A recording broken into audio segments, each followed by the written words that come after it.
আসসালামু আলাইকুম viewers, welcome to my channel. আজকে বঙ্গবন্ধু শেখ মুজিব কুইজের 5ই জানুয়ারির উত্তর আমরা দেখব। তার আগে আমি আমার চ্যানেলে এ ধরনের বিভিন্ন ইউজফুল এবং ইনফরমেটিভ ভিডিও পাবলিশ করি। এছাড়াও কুইজের উত্তর প্রত্যেক দিন সঠিকভাবে পাবলিশ করি। তাই আপনি যদি আমার এই চ্যানেলের নতুন দর্শক হয়ে থাকেন তাহলে আমার চ্যানেলটি সাবস্ক্রাইব করে রাখতে পারেন। তাহলে আমার প্রকাশিত ভিডিওগুলো সবার আগে আপনার কাছে পৌঁছে যাবে। তো চলুন আমরা সরাসরি প্রশ্নে চলে যাই।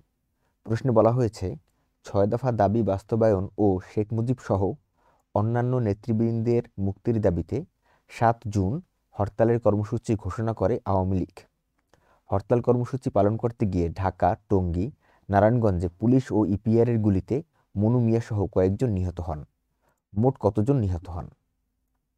মানে ঢাকা, টঙ্গী, নারায়ণগঞ্জ এই সব জায়গা মিলিয়ে পুলিশ এবং ইপিআরের গুলিতে মনু মিয়া সহ যতজন নিহত হয়েছিলেন তাদের সংখ্যা জানতে চাওয়া হয়েছে।